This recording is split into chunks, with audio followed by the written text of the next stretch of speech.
नमस्कार, मैं हूं अमिताभ अग्निहोत्री। आज हमारे साथ हैं इस कार्यक्रम में उत्तर प्रदेश की राजनीति का एक ऐसा नौजवान चेहरा जिसको अभी अपनी सार्वजनिक जीवन की यात्रा में मुझे लगता है शायद 1 दशक भी पूरा नहीं हुआ। पश्चिमी उत्तर प्रदेश से उसने अपनी यात्रा आरंभ की।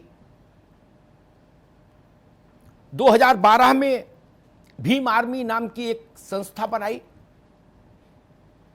नौजवानों को जोड़ा, सामाजिक आंदोलनों में घुसा, संघर्ष का रास्ता पकड़ा और बाद में जिसको पूरे उत्तर प्रदेश ने जाना चंद्रशेखर आजाद के नाम से। और चंद्रशेखर आजाद ने फिर अपनी सक्रियता और बढ़ाई, अपनी जेल यात्राएं और बढ़ाई। मेरे ख्याल से देश का शायद ही कोई सूबा बचा हो जहां जाके चंद्रशेखर गिरफ्तार नहीं हुए हो किसी न किसी आंदोलन के सिलसिले में। उससे चंद्रशेखर को एक नई पहचान मिली और इसी वर्ष मार्च में चंद्रशेखर ने एक नई पार्टी बनाने का ऐलान कर दिया। राजनीतिक जीवन शुरू करने का मुहूर्त घोषित कर दिया। अब चंद्रशेखर एक राजनीतिक दल के मुखिया हैं। चंद्रशेखर के साथ एक ये भी चीज बड़ी महत्वपूर्ण है कि कभी वो कांग्रेस के नजदीक कहे जाते हैं। प्रियंका गांधी उनसे मिलने अस्पताल जाती हैं तो हंगामा मचता है, उसके मायने निकाले जाते हैं। कभी वो मायावती जी को बुआ कह के पुकारते हैं तो बुआ प्रेस कॉन्फ्रेंस करके कहती हैं कि मेरा भतीजा नहीं, तो फिर चर्चा होती है। कभी वो ओम प्रकाश राजभर से बात करते हैं, मुलाकात करते हैं तो लगता है शायद छोटे दलों का कोई संघ बना रहे हैं, परिसंघ बना रहे हैं। अलग अलग शेड्स हैं चंद्रशेखर की राजनीति के। ये उनका पहला इम्तिहान होगा 2022 विधानसभा का चुनाव उत्तर प्रदेश का। हालांकि इस वक्त चंद्रशेखर बिहार की राजनीति में सक्रिय हैं। बिहार में चुनाव अभी होना है, इसलिए बिहार में है। हमसे जब जुड़ रहे हैं चंद्रशेखर तो बिहार से ही जुड़ रहे हैं। चंद्रशेखर, बहुत बहुत स्वागत है आपका। जी धन्यवाद, बहुत बहुत आभार आपका। जय भीम। चंद्रशेखर भाई, 2022 में उत्तर प्रदेश का विधानसभा का चुनाव, आपकी पार्टी का और आपका पहला इम्तिहान। जी, कैसी तैयारी है, क्या हो रहा है? इम्तिहान तो बहुत सारे आए लाइफ में, अब तक तो हारा नहीं हूँ जी। और अभी रूट लेवल पे तैयारी हो रही है जी, संगठन का निर्माण करने की। जी। बूथ कमेटी हम लोग अभी बना रहे हैं। मेरे लिए चुनाव जो है इम्तिहान इसलिए भी है कि एक बड़े लंबे समय से, चाहे बिहार हो या देश का कोई सा भी सूबा हो, कुछ ज्यादा बदलाव दलितों की स्थिति में नहीं हुआ। तो मेरे ऊपर अमिताभ भाई जिम्मेदारियां हैं हमारे महापुरुषों के आंदोलन को आगे बढ़ाने की, अपने लोगों के अधिकारों की सुरक्षा की और उनके सम्मान की सुरक्षा की, उनके स्वाभिमान की सुरक्षा की जी। और भारतीय संविधान को सुरक्षित रखने की एक बड़ी जिम्मेदारी जो है इस शोषित वंचित समाज ने भीम आर्मी के माध्यम से मेरे कंधों पर रखी और मैंने उसको स्वीकार किया। तमाम तरह की मुसीबतें, मुकदमे, तो ऐसा हो गया जब पार हो जाता है। जेल जी, चाहे वो यूपी की जेलें हों, उत्तराखंड की जेलें हों या फिर देश की सबसे बड़ी जेल तिहाड़, उसके भी 2-2 बार दर्शन हो चुके हैं। तो मजबूत हो रहा हूँ, कमजोर नहीं हो रहा हूँ, संगठन निर्माण कर रहा हूँ। हर बूथ पे आजाद समाज पार्टी का झंडा मजबूत करूंगा जी। कोई वोट की चोरी ना कर ले, इसलिए डंडा मजबूत करूंगा। और इस बार उत्तर प्रदेश में गरीबों की, शोषितों की, वंचितों की, बहुजनों की सरकार का निर्माण करा के रहूंगा। चंद्रशेखर, आपने ठीक नारा दिया, हर बूथ पर झंडा और हर बूथ पर डंडा। ये भी नारा ठीक है। आपको लेके तमाम तरीके के कयास सियासी गलियों में तैरते रहते हैं। कोई कहता चंद्रशेखर कांग्रेस के करीब है, कोई कहता है चंद्रशेखर समाजवादी पार्टी से जुड़ सकते हैं, कोई कहता है कि चंद्रशेखर छोटे दलों को एक साथ लेके एक परिसंघ बनाना चाहते हैं, कोई कहता है कि नहीं, जो असदुद्दीन ओवैसी के लिए लोग कहा जाता है वही कि चंद्रशेखर बीजेपी की ही सपोर्ट में जमीन पर काम कर रहे हैं, बीजेपी को अनुकूल स्थिति देने के लिए। इतने तरह की चर्चाएं एक अकेले आदमी के लिए हैं। इसलिए मुझे लगा ये सवाल चंद्रशेखर से खुद पूछूं कि भाई मामला क्या है। देखिए, जब आप काम करते हैं, चर्चा उनकी तो होती है जो लोग काम कर रहे होते हैं, जो लोग घर पड़े उनकी चर्चा कैसे होगी अमिताभ भाई जी।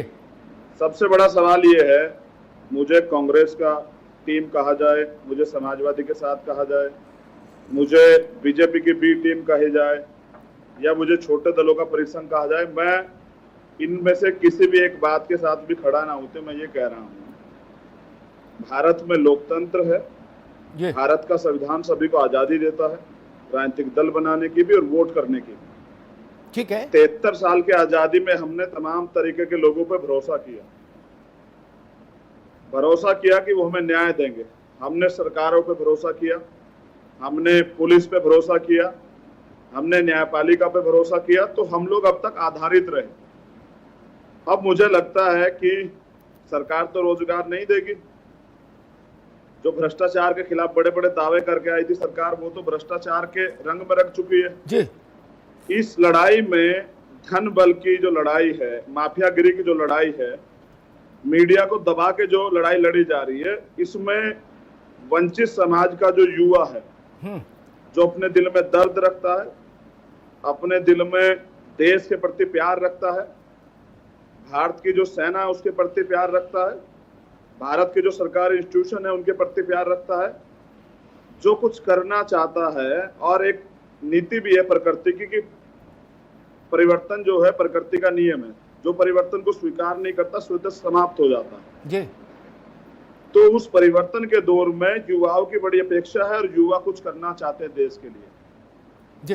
अब इस कड़ी में जी जो सबसे गंभीर बात है भाई, मैं आपसे जो बता रहा हूं, वो कहते हैं कि चंद्रशेखर नौजवान, तो भाई मैं जानना चाहता हूं कि नौजवान हूं तो क्या दिक्कत है? ज्यादा ऊर्जा है, ज्यादा समय तक काम कर सकता हूं, क्योंकि अभी उम्र है तो घबराने की जरूरत नहीं है। अगर आधी उम्र जेल में भी कट जाएगी समाज के लिए तो उससे भी घबराने की जरूरत नहीं है। सबसे बड़ी जो जरूरी बात है, ईमानदार हूं, जमीर नहीं बेचा है। मैं उत्तर प्रदेश की बात आपसे करूंगा, आपके सवालों को भी सुनूंगा। मैं बिहार में हूँ, कड़वी सच्चाई कह रहा हूँ अमिताभ भाई, पूरे दिल से। मैं अभी नवादा जिले में हूँ। मंडल कमीशन जब लागू हुआ तो उसके जो पक्ष में जो मंडल कमीशन चाहते वो आंदोलन कर रहे थे। इसी नवादा की धरती पे 3 बैकवर्ड के भाइयों की जो है हत्या की गई।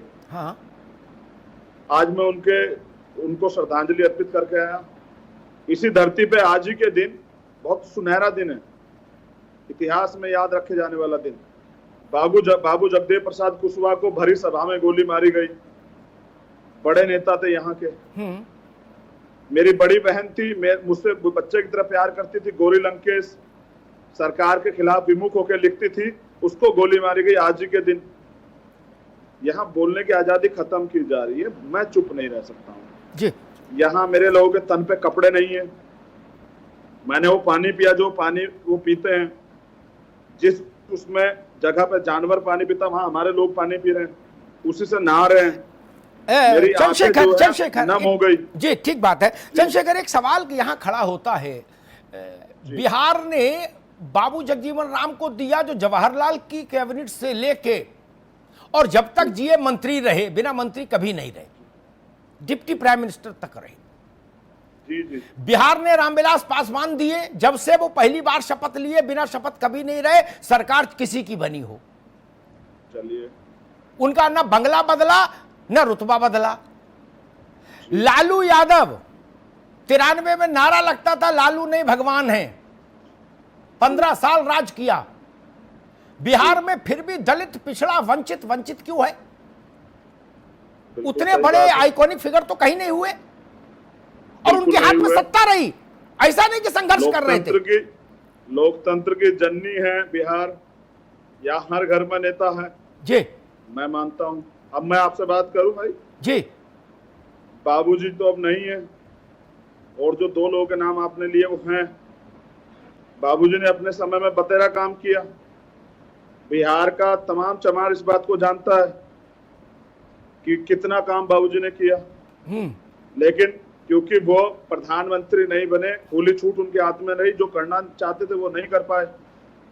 आपने कहा रामविलास जी हैं, रामविलास जी के बेटे खुद ये कहते हैं कि गरीब जो मजबूत जो दलित है उसको आरक्षण छोड़ देना चाहिए, खुद आरक्षित सीटों पे लड़ेंगे। अपने आप जो है समझौते की राजनीति करेंगे, अपने जमीर को आरएसएस के यहाँ, बीजेपी के यहाँ गिरवी रख देंगे। लालू जी की बात की, उसी की सजा भुगत रहे हैं कि वंचित वर्ग के लोगों को जो है यहाँ आगे बढ़ाने का काम किया, उसी की सजा जेल में भुगत रहे हैं, समझौता नहीं कर पाए।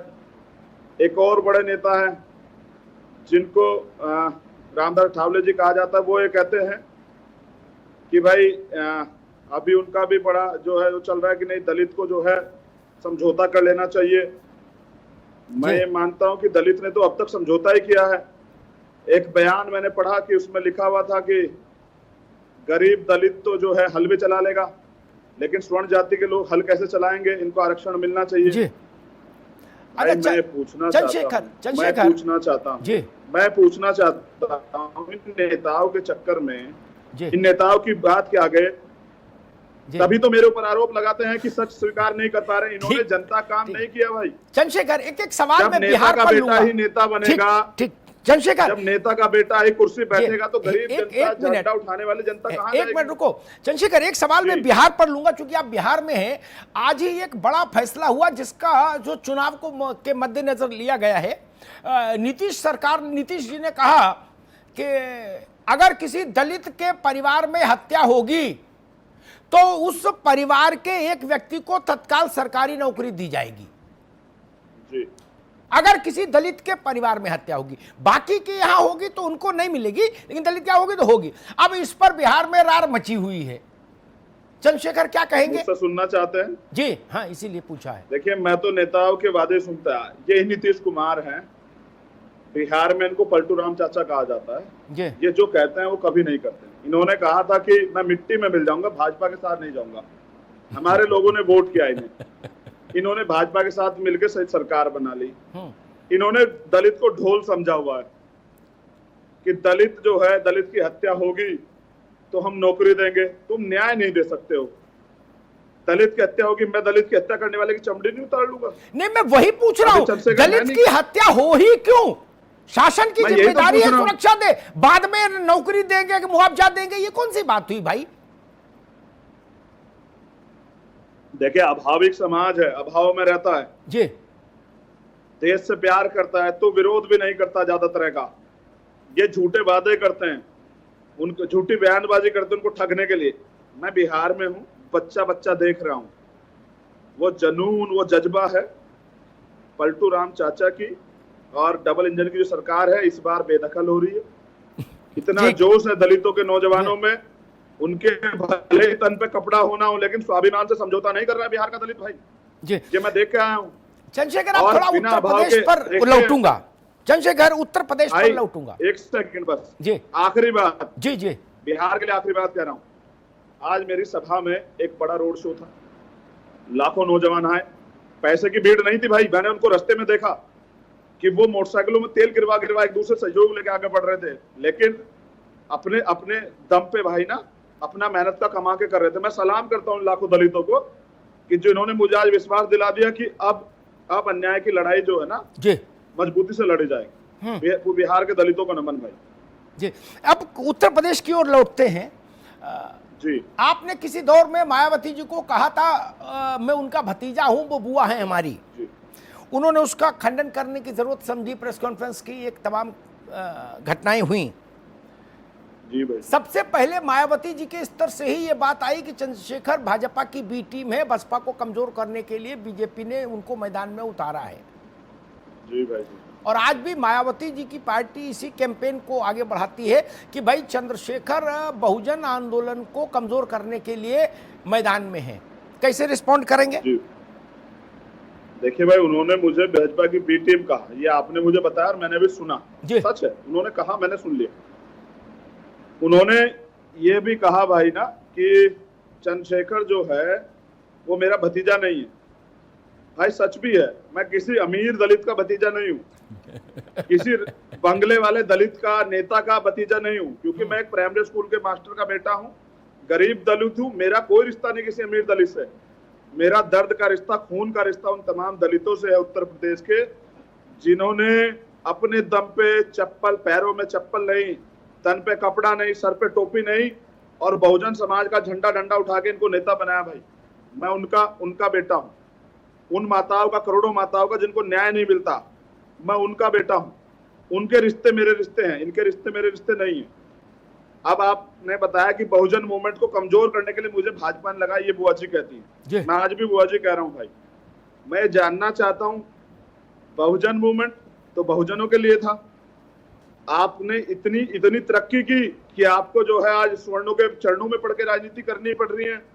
बहुजन मूवमेंट में जो परिवर्तन का मूवमेंट था, जिसमें दलितों की अस्मिता की, सम्मान की लड़ाई थी, पिछड़ों के अधिकार की लड़ाई थी, सम्मान की लड़ाई थी, मुसलमानों के अधिकार की, सम्मान की लड़ाई थी, आदिवासियों के अधिकार के सम्मान की लड़ाई थी, उनके सुरक्षा की लड़ाई थी, उसमें उसे जो है आप कह रहे हैं कि हम परशुराम जी की मूर्ति लगाएंगे, ये राजनीतिक दरिद्रता नहीं तो क्या है? आप कह रहे हैं हम परशुराम जी के मंदिर बनाएंगे। आपने अपने लोगों के हाथ नहीं पकड़े, उनका साथ नहीं दिया, तभी तो दूसरों के चरणों में पड़ना पड़ रहा है भाई। ये राजनीतिक महत्वाकांक्षा जो सिर्फ कुर्सी के लिए, जिसमें दलितों का भला नहीं है, इसलिए उनको ऐसे स्टेटमेंट देने पड़ रहे हैं। वरना एक सेकंड, वरना बहुजन समाज खुद में, क्योंकि लोकतंत्र बहुमत की सत्ता का नाम है, 85% बहुजन समाज के लोग सामाजिक रिश्ते सबसे रखे हैं, लेकिन अपनी राजनीतिक अधिकारों का प्रयोग जो है अपने उद्देश्यों के लिए, अपने लोगों की भलाई के लिए, उनकी सुरक्षा के लिए अगर करते हैं तो किसी के पैर पकड़ने की जरूरत नहीं है भाई जी।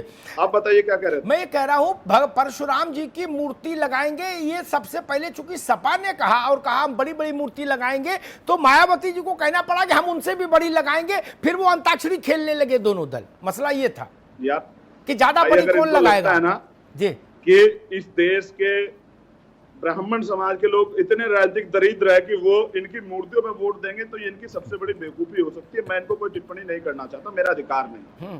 अपनी अपनी राजनीति है भाई। मैं गरीबों की, दलितों की, मुसलमानों की, पिछड़ों की राजनीति कर रहा हूँ, उनके अधिकारों की राजनीति कर रहा हूँ, उनके बच्चों के आने वाली पीढ़ियों के लिए आरक्षण जो जरूरी है उसकी राजनीति कर रहा हूँ, उनके हक की लड़ाई लड़ रहा हूँ। ये मेरी राजनीति है भाई जी। मैं न्याय की लड़ाई लड़ रहा हूँ, सुरक्षा की लड़ाई लड़ रहा हूँ आप लोगों की, मेरी राजनीति है। और उनकी राजनीति ये है भाई, वो सोचते हैं एसी के कमरों में बैठ कर किस तरह से लोग उनको वोट दे दे, किसी के विरोध में और किसी के बहिष्कार में उनको वोट देते हैं। ये उनकी राजनीति है भाई। मुझे क्या मतलब उनकी राजनीति से? मैं गरीबों की राजनीति कर रहा हूँ, नौजवानों की राजनीति कर रहा हूँ, बहनों की राजनीति कर रहा हूँ, उनके सम्मान की राजनीति कर रहा हूँ। मैं तो उनकी बात करूंगा भाई। अच्छा चंद्रशेखर, उत्तर प्रदेश में 4 दल हैं, जिसमें 3 दल थोड़े सबल हैं, भारतीय जनता पार्टी, समाजवादी पार्टी और बीएसपी, और कांग्रेस पुरानी है, सबल नहीं है बहुत ज्यादा, लेकिन पुरानी पार्टी है, और उसके झंडे डंडे को भी लोग पहचानते हैं पूरे प्रदेश भर में, क्योंकि इतनी बड़ी पार्टी रही एक दौर में। उन 4 बड़ी पार्टियों के बीच में आपकी नवजात राजनीतिक पार्टी कैसे लड़ाई लड़ेंगे भाई? 4 पुराने मंझे हुए खिलाड़ी, 4 बड़ी पार्टियां जी।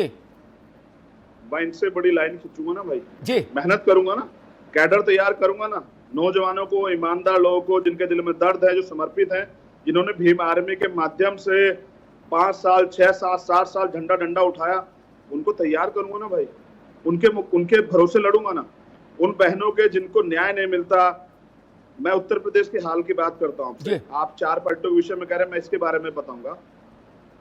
रायबरेली में पुलिस कस्टडी में दलित हत्या, श्रावस्ती में पुलिस कस्टडी में दलित हत्या, औरैया में पुलिस कस्टडी में दलित हत्या, आगरा में 3 दलितों की हत्या, रायबरेली में 3 दलितों की हत्या, बहराइच में 3 दलितों की हत्या। यही तो योगी सरकार है, राम राज्य भाई। इसी एजेंडे पे तो बहन जी चलने कह रही है कि राम राज्य का जो पूरी कल्पना हो रही है नहीं लागू किया जा रहा है, जिसमें दलितों को बोलने का, सुनने का अधिकार नहीं है भाई। ये बहुजन राजनीति नहीं हो सकती है।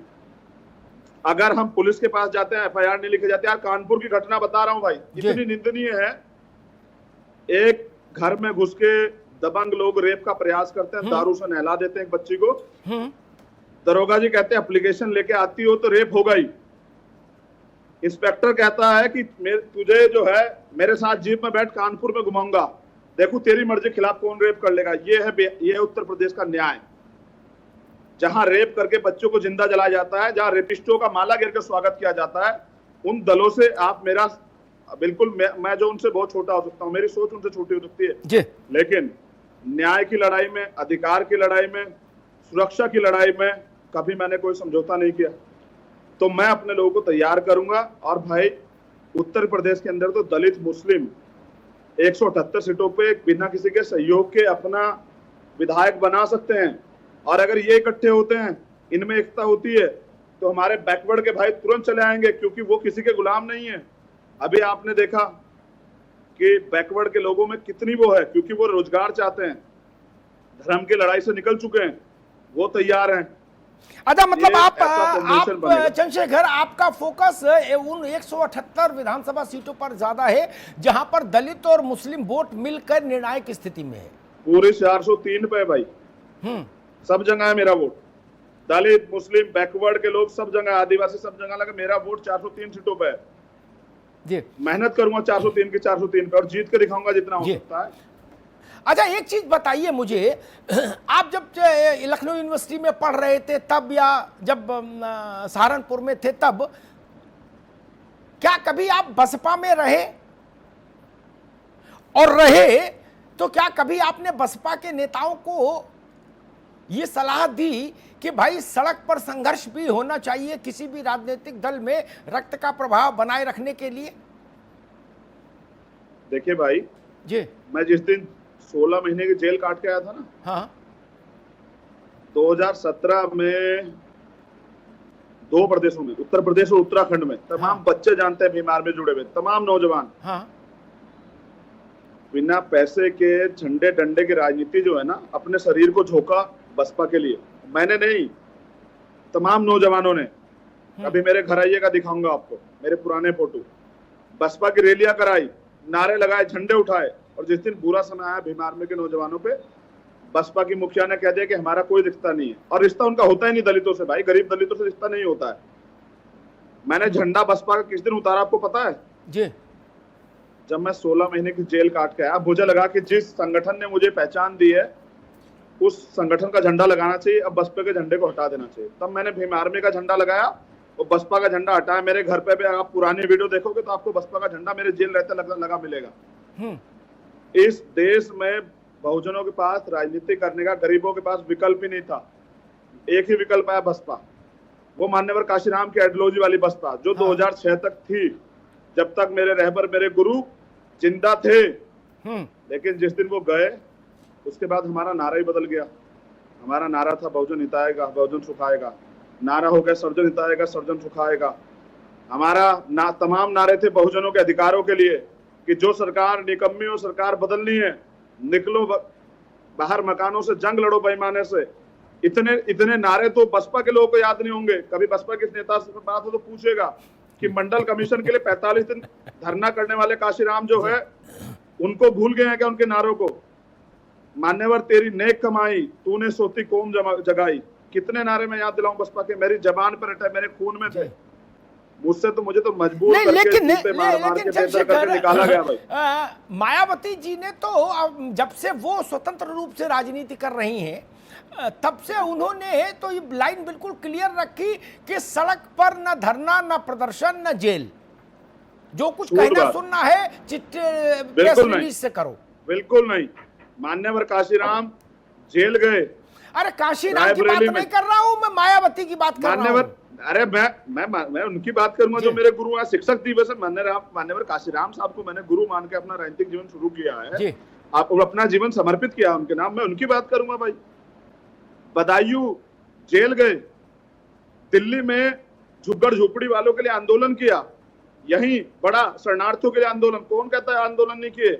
मंडल कमीशन के लिए आंदोलन किया, शराब भट्टी बंद करवाने के लिए आंदोलन किया, DS4 तमाम आंदोलन की वो है। हमारे लोगों ने मुकदमे झेले, आज तक झेल रहे हैं। आरक्षण के लिए आंदोलन किया, क्या नहीं किया?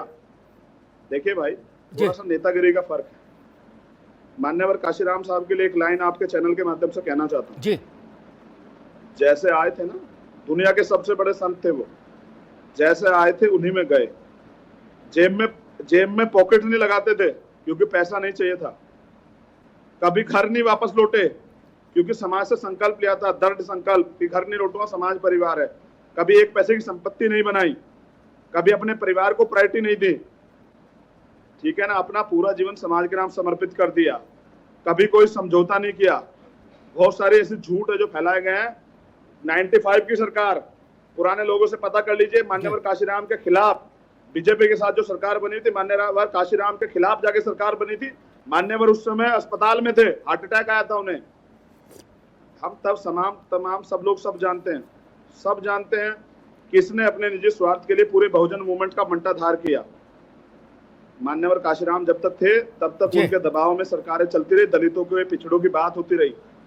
वो काशीराम जिन्होंने साइकिल चलाने वाले को, रिक्शा चलाने वाले को, मोची को, कुम्हार को, किसान को, निषाद को, मल्ला को विधायक एमपी बनाया, मिनिस्टर बनाया, वो काशीराम जो दिल्ली की कुर्सी पे तक जो है पहुंच सकते थे, कैसे उनके सपनों कुचला गया पूरा बहुजन समाज जानता है। लेकिन अभी तो मैं आपके चैनल के माध्यम से कहना चाहता हूं, उत्तर प्रदेश के मुख्यमंत्री को, बिहार के को तो मैंने यहां रैली में कह दिया, जिस तरह से आपकी सत्ता में दलितों की हत्याएं हो रही है, दलितों का दमन हो रहा है, दलितों को जो है सांस लेना भारी हो गया है, ये दलित भूलेगा नहीं। 2022 में सूद समेत आपको वापस देगा और आप जाके योग, उसमें अपने योग भवन में जाके योग करना। ऐसे व्यक्ति की जो न्याय प्रिय ना हो जी। समय समाप्त हो रहा है। एक आखिरी सवाल मेरे जहन में आता है, आपकी पार्टी विधानसभा का चुनाव अकेले लड़ेगी या गठबंधन का कोई रास्ता, कोई स्वरूप तय करेगी? देखिए भाई, मैं बिहार में हूं, प्रयास करूंगा कि यहाँ डबल इंजन सरकार को रोको, और उत्तर प्रदेश में मेरा प्रयास रहेगा। ये कहते हैं कि जो लोग अपने लोगों के हाथ पकड़ते हैं उन्हें किसी के पैर नहीं पकड़ने पड़ते, तो मैं पहले अपने लोगों को तैयार करूंगा। अगर मेरे लोग तैयार हो जाते हैं ना जी, तो मैं लिख के देता हूं कि हम पूर्ण बहुमत की सरकार बनाएंगे और इतनी बड़ी मेजोरिटी से बनाएंगे कि उत्तर प्रदेश की कायाकल्प हो जाएगी, कायापलट हो जाएगी। उत्तर प्रदेश में दलित जो है सुकून से सांस ले पाएगा, आरक्षण को खतरा नहीं रहेगा, संविधान को खतरा नहीं रहेगा। उत्तर प्रदेश में जनता की सरकार आ जाएगी, गरीबों की सुनवाई होगी, पुलिस स्टेशन में मारा नहीं जाएगा, हत्या नहीं की जाएंगी, बलात्कार नहीं होंगे दलित बहनों के, मुसलमानों की मॉब लिंचिंग नहीं होगी, पिछड़ों को अधिकार मांगने के नाम पे पीटा नहीं जाएगा, उनके साथ षड्यंत्र नहीं होंगे, उनकी हिस्से की लड़ाई को, उनकी मजबूती को जो है बल दिया जाएगा। जिसकी इतनी संख्या बारी उसकी इतनी हिस्सेदारी इस एजेंडे पे काम करेंगे। पिछड़ों को, दलितों को, मुसलमानों को, वंचितों को, शोषितों, गरीबों को बराबर के अधिकार देंगे। अभी उत्तर प्रदेश में 7.5 रुपए बिजली की यूनिट है, सोने के तारे से आती है बिजली वहां। स्कूल नहीं खुले कोरोना महामारी में, लेकिन स्कूल वालों ने गरीबों का फजीता कर दिया, पैसे चाहिए किसी भी तरह। तो भाई गरीबों के हालात बहुत खराब है। लॉकडाउन हो रहा है, गरीब मोटरसाइकिल वाले को लाठी लगेगी, साइकिल वाले को लाठी लगेगी, गरीब को लाठी लगेगी, पैदल वाले को, इनका ही चलान होगा।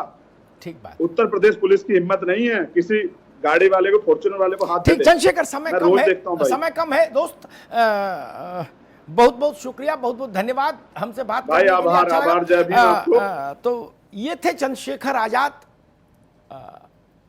सपना बड़ा है चंद्रशेखर का, उत्तर प्रदेश उनका बेस है, आधार भूमि है। लड़ाई बिहार में लड़ रहे हैं फिलहाल, और उत्तर प्रदेश विधानसभा चुनाव को लेकर हालांकि चंद्रशेखर कह रहे हैं कि हम अपने लोगों के भरोसे चुनाव लड़ेंगे, लेकिन ये भी उतना ही महत्वपूर्ण है कि सियासत में जो कहा जाता है वही अंतिम नहीं होता। देखना ये होगा कि चंद्रशेखर आने वाले समय में अपनी पार्टी के लिए गठबंधन का रास्ता तलाशते हैं। समाजवादी पार्टी, कांग्रेस और छोटे दल ये उनके पास विकल्प के तौर पर हैं। भारतीय जनता पार्टी और बहुजन समाज पार्टी के साथ उनका रिश्ता हो नहीं सकता, और बहुजन समाज पार्टी के साथ मुझे लगता है उनकी सबसे ज़्यादा प्रतिद्वंदिता होगी इस विधानसभा चुनाव में, जहां चंद्रशेखर ये तय करना चाहेंगे कि भविष्य के चेहरे वो हैं। वही मायावती के सामने ये चुनौती होगी कि वो ये साबित करें इस विधानसभा चुनाव में कि दलित वोट बैंक में उनसे बड़ी मूर्ति कोई नहीं, उनसे बड़ा चेहरा कोई नहीं। धन्यवाद।